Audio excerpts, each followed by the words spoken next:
మహిళా సంఘాలు ఇప్పటికే చాలా విమర్శలు చేశాయి మీ మీద. ఇన్ఫాక్ట్ ఈ టాపిక్ చూసి వాళ్ళు ఏమంటారా అని మాకు కూడా ఒక విధమైన, అంటే మీరు అమ్మాయిలను చిత్రీకరించి వాళ్ళ బాడీ మీద పెట్టే ఎవరికైనా ఏ మాత్రం ఇంగిత జ్ఞానం అన్నా, నేను కేవలం అమ్మాయిల్ని పొగుడుతున్నాను, ఆరాధిస్తున్నాను, అమ్మాయిల కన్నా గౌరవం నేను దేవుడికి కూడా ఇవ్వను, అదొకటి అర్థం అవుతుంది. కానీ కల్చరల్లీ మన దేశంలో అమ్మాయిల అందాన్ని పూజించడం అనే కాన్సెప్ట్ ఇంకా జీర్ణించుకోలేకపోతున్నారు చాలా మంది.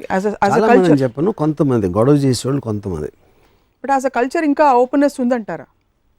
అంటే యాక్సెప్ట్ చేసుకుంటున్నారు కానీ attraction of a man for a man towards a women అనేది అది నేచర్ డ్రివెన్ ఆస్పెక్ట్. అది మనం సృష్టించింది కాదు.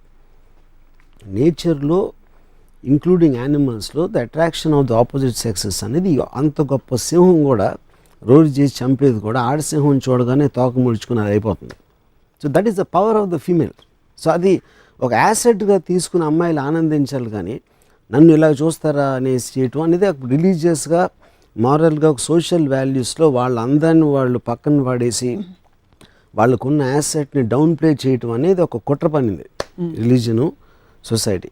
అది ఫ్రీ చేసుకున్నప్పుడు నేచర్ ఆస్పెక్ట్లో ఉంటే వాళ్ళ సెక్షువాలిటీని కానీ వాళ్ళ అందాన్ని ఒక వెల్త్గా తీసుకోవాలి, అంతే తప్ప అపార్థం చేసుకోకూడదు.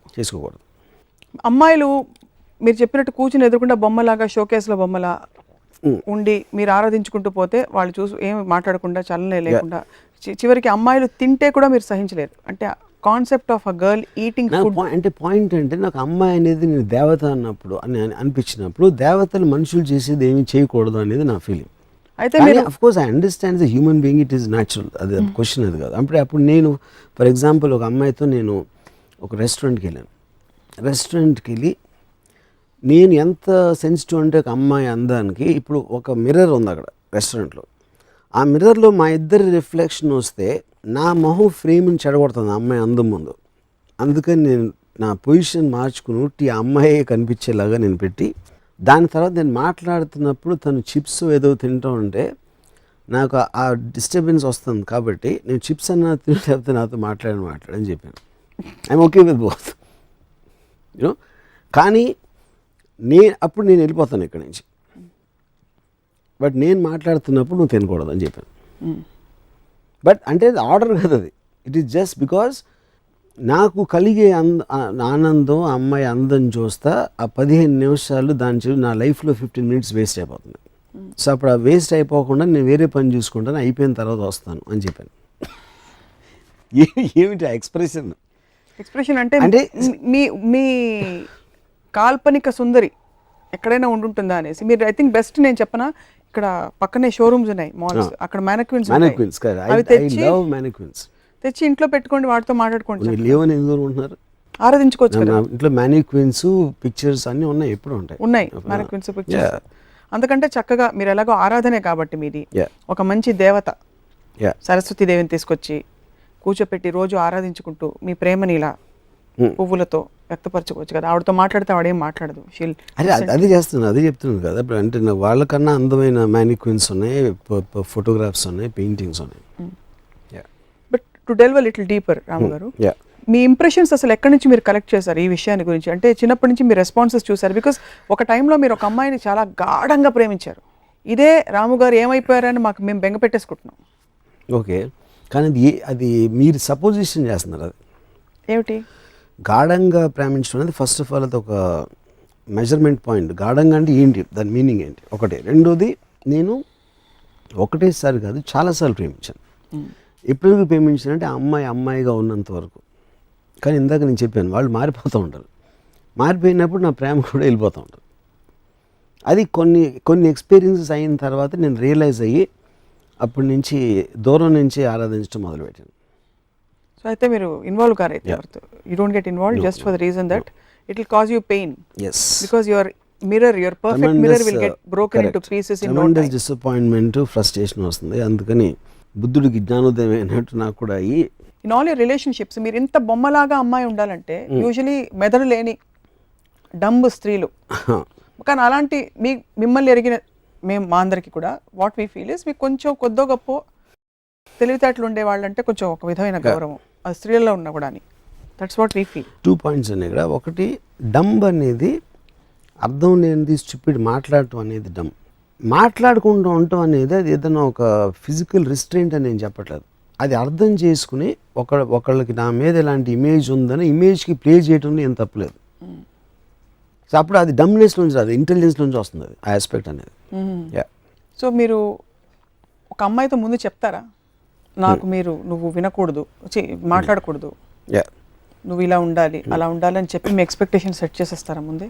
అంటే అమ్మాయిని ఎనీ కెపాసిటీ, అది it can be relationship on personal front or professionally. For example నేను ఒక ఎగ్జాంపుల్ చెప్తున్నాను. ఒక అమ్మాయితో నేను I'd rather have sex with you then have a conversation with you అన్నాను. తను చాలా ఒఫెండ్ అయింది. కానీ ఆ పాయింట్ ఏంటంటే అప్పుడు నేను చెప్పానంటే, బ్రదర్ ఇప్పుడు నువ్వంటే ఏంటి, నువ్వు నీ బాడీ కాదు, లేకపోతే నీకు బ్రెయిన్లో ఐడియాస్ ఉన్నాయి, థాట్స్ ఉన్నాయి, వాటి నుంచి నువ్వు పర్సెప్షన్ నువ్వు చూస్తున్నావు. సో నాకు నీలో ఏమి ఇష్టం అని చెప్పాను. నువ్వు అన్నా హజారే మూమెంట్ మీద నీ ఒపీనియను, లేకపోతే నీ రూమ్ ఇంటీరియర్లో ఏం కలర్ కర్టన్ వేస్తే బాగుంటుంది అనే నీ అభిప్రాయాలు, లేకపోతే మీ పక్కింట్లో కుక్క అరుస్తూ ఉంటే నీకు చిరాకు వస్తుందని నువ్వు కంప్లైంట్ చేసే విషయాలు, వీటన్నిటికన్నా చాలా గొప్పదే నీ అందం. కానీ ఈ అందం కన్నా నీకు ఆ కుక్క గురించో లేకపోతే అన్నా హజారే ఏం చేస్తాను దాని గురించి మాట్లాడే దాంట్లో నేను ఎక్కువ ఇంపార్టెన్స్ ఇవ్వాలి అని నువ్వు అనుకుంటే అది కేవలం నిన్ను నువ్వు అవమానపరచుకోవడం. నీకున్న అసలు యాసెట్ని మర్చిపోయి అర్థం లేని సంబంధం లేని యాసెట్ల మీద మన టైం వేస్ట్ చేయటం అనేది అది నువ్వు కించపరచుకోవటం అని చెప్పాను. అప్పుడు తనకు అర్థమైందో లేదో నాకు తెలియదు, కానీ అప్పటి నుంచి మాట్లాడటం మానేసింది తను. మీ ఎక్స్ప్రెషన్ ఏంటి నాకు అర్థం కావట్లేదు స్వప్న. నేను చెప్పిన దాంట్లో కొంచెం అన్న పాయింట్ ఉందా లేదా? నిజం నిజం నిజం నిజం చెప్పండి.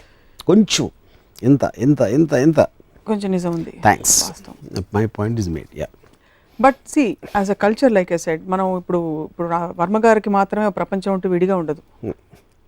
అది ఉంటే కనుక మీకు మాత్రమే ఉంటుంది, మీరు మాత్రమే ఉంటారు, మీరే ఆడియన్స్, మీరే డైరెక్టర్, మీరే యాక్టర్. కానీ ఇప్పుడు మెయిన్ స్ట్రీమ్ సొసైటీలో ఇప్పుడు సిన్స్ రామోయిజం అనే కాన్సెప్ట్ కేవలం మీ భావజాలం మాత్రమే కాదు, ఏదో విధంగా మనుషులని కొంతైనా ప్రభావితం చేస్తుందని అనుకుంటున్నాం కనుక అమ్మాయిల పాత్ర నిర్మాణాత్మకంగా మారుతున్న ఈ రోజుల్లో మీరు కేవలం బ్యూటీ అంటే ఎలా? ఇందాక ఏమన్నాను, they two are separate things. స్కిల్లు అమ్మాయి పాత్ర ఇందాక చెప్పాను, ఉసామా బిన్ లాదెన్ పట్టుకుంటానని. There are soldiers working. అంటే ప్రతి మగవాడు చేసే ప్రతిదీ చాలా చోట్ల అమ్మాయిలు బెటర్గా చేస్తున్నారు, which is a proven fact.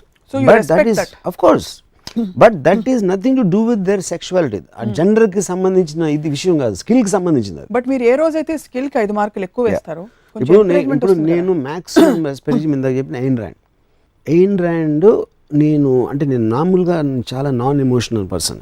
నేను Ayn Rand documentary sense of life అని చూసి ఒక అమ్మాయి 20th ఇయర్లో రష్యన్ ఇమిగ్రెంట్ న్యూయార్క్ వచ్చి తను సాధించిన డాక్యుమెంటరీ చూస్తే నాకు నిజంగా నా కళ్ళు నీళ్ళు వచ్చేసినాయి. అంటే ఒక రకమైన హ్యాపీనెస్, ఒక ఎమోషనల్ అప్సర్జ్ తోటి. ఒక విధంగా చూస్తే ఐ డౌట్ ఇప్పుడు ఎయిన్ ర్యాండ్ ఒక మగవాడై ఉంటే నాకు అలా వచ్చేదని. కానీ డిఫరెన్స్ ఏంటంటే అప్పుడు 1930 40 ఆ టైంలో absolutely female gender, female sex అనేది అసలు ఏ విధంగా అంటే లిబరలిజం కానీ విమెన్ అప్లిఫ్ట్మెంట్ అనే రాని రోజుల్లో ఒక అమ్మాయి అంత స్టేజ్కి వెళ్ళింది అంటే అది ఎక్స్ట్రాడినరీ. అంటే ఒక అండర్ డాగ్ ఎలిమెంట్ రైజ్ అయినట్టు. సో ఆ ఎలిమెంట్ ఒకటి యాడ్ అవుతుంది, ఎందుకంటే వీకర్ సెక్స్ అనేది ఒక సోషలాజికల్గా జెండర్ మీద ఇది ఉంది కాబట్టి వీకర్ అనేది ఆబ్వియస్లీ మీకు అండర్ డాగ్లోకి వెళ్ళిపోతుంది. అవును. సో అది ఒక పర్టిక్యులర్ పీరియడ్ ఆస్పెక్ట్, దాని హిస్టారికల్ ఆస్పెక్ట్ అది. కానీ ప్రెజెంట్ డేలో ఒక 20 ఏళ్ళ అమ్మాయో లేకపోతే వాట్ ఎవర్ ఏజ్ గ్రూప్ నేను చెప్పేది, దాంట్లో నేను obviously the men and women are almost equal world over most of the countries. You know ఆ స్పేస్లో స్కిల్లు, ఎడ్యుకేషను, ఇండిపెండెన్స్ అన్నిది ఉన్నాయి కాబట్టి అది it becomes just brain aspect. కానీ అమ్మాయి అనే సెక్షువల్ జెండర్ ఆస్పెక్ట్ అనేది ఒక పర్టికులర్ ఒక ప్రత్యేకమైనది. దాని గురించి మాట్లాడుతున్నాం. సో మీ ఫోకస్ మీరు జూమ్ ఇన్ ఈ విషయంలో మాత్రం మీరు జూమ్ ఇన్ అక్కడ మాత్రం ఉంటారు, no zoom out only. So అమ్మాయి అంటే ఇంట్లో మీకు అత్తలు, పిన్నులు, అక్క అందరూ అమ్మాయిలే, చెల్లెలు ఓవర్. వాళ్ళందరితో మీరు ఎలా రిలేట్ అవుతారు? What is your equation with them? Do you look at them as women or you don't have అసలు ఆ థాటే రాదు? థాట్ రాదు నాకు. నేను అసలు వెళ్ళను. నేను అసలు నాకు ఫ్యామిలీస్ దగ్గరికి వెళ్ళను నేను అసలు. Even if it's your own daughter? You have a daughter. See my daughter calls me Ramu. నేనే చెప్పాను. దానికి రీజన్ ఏంటంటే నేను చెప్పాను, I don't like daughter sons ఎలాంటి రిలేషన్షిప్స్ ఫ్యామిలీ ఆస్పెక్ట్ అనేది. 2 పొలిమెంట్స్ ఏం చెప్పానంటే, నాకు ఒకటి నువ్వు నాన్న అని పిలిస్తే నా ఏజ్ గుర్తొస్తుంది, నాకు అది ఇష్టం ఉండదు. రెండోది, నువ్వు నాన్న అని పిలవన్నప్పుడు నిన్ను కూడా ఒక అమ్మాయిలాగా చూస్తాను. I look at every one like a women, you know. Yeah. So అప్పుడు తను నన్ను ఒక స్పీసీస్ లాగా చూస్తుంది నా డాటర్. అంటే జూలో వెళ్ళినప్పుడు ఒక రకరకాల జంతువులు ఉన్నట్టు నన్ను కూడా ఒక జాతిలాగా చూస్తుంది. I like that, I'm okay with that. నాన్నలా చూడటం కన్నా జాతిలా చూస్తే చాలా బెటర్. సో వీళ్ళందరూ అంటే ఇతర హూఎవర్ మీ ఫ్యామిలీ మెంబర్స్, మీరు ఎవరితో అయితే అసోసియేట్ ఎవరో, మీరు అమ్మాయిలని బికినీల్లో చూపించి, స్విమ్ సూట్లో చూపించి ఇలా చేసినప్పుడు ఎప్పుడైనా కామెంట్ చేశారా? ఎవరు? మదర్ కానీ, సిస్టర్ కానీ? మేబీ అంటే వన్ స్పెసిఫిక్ పర్సన్ కదా, చాలా మంది చేస్తారు, పిడికి చేస్తారు. నేను మామూలు మనిషిని అని నాకు తెలుసు, కానీ నేను సూపర్ మ్యాన్ అని ఫీల్ అవుతాను. డైరెక్ట్గా ఇవాళ నా షాట్లోనూ అందంగా కనిపించావని చెప్పగలిగారా? ఆవిడ థైస్ ఫోర్గ్రౌండ్లో క్రాస్ వెళ్తాయి మన కెమెరా. ఆ ఒక్క షాట్ కోసం నేను 17 సార్లు చూసాను సినిమా. పెదాలు బాగున్నాయంటే పొయిటిక్గా కనిపిస్తుంది. కరెక్ట్. తొడలు బాగున్నాయంటే నా వరల్డ్లో అమ్మాయిలు ఇలా ఉండాలి. ఫస్ట్ ఆఫ్ ఆల్ నేను మీకు ఇప్పుడు అమ్మాయిగా కనిపిస్తున్నాను, అబ్బాయిగా కనిపిస్తున్నాను, అసలు ఎలా కనిపించట్లేదు.